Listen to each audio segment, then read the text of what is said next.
Tamam bu çok sıkıldım. Keşke bana hediye gelse. İşte hediyem. Bu nereden geldi? O da var. Ama çalışıyoruz. Bir geri geliyor. Size sürpriz.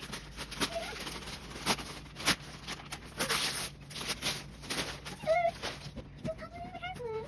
Uyumuş. Boça. Yaşamını söyleyeceğim ben.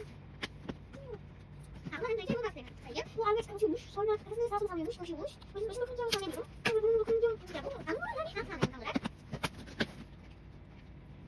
Ve burada en önemli çiğniyle koşuyormuş. Şimdi ben çıkarım bakalım. Ya bakın bakın.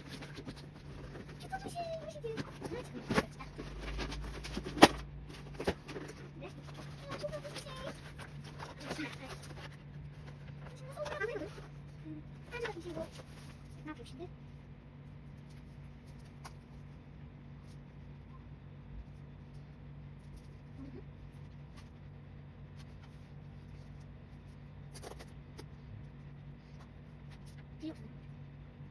Oyuncağımı incelemeye devam ediyoruz. Geçen pil yoktu. Ben pil taktım ve çalıştırdım. Ve koluna bilezik taktım. Dişleri var. Ağzını açıp kapayınca konuşuyor. Burnuna dokununca sesler çıkarıyor. Kafasına dokununca böyle hırlıyor. İşte hep bir şey yapıyor, konuşuyor. Kulaklarını havaya kaldırabiliyoruz. Antenleri var. Arkasında böyle garip bir şey var. Burası batarya yeri.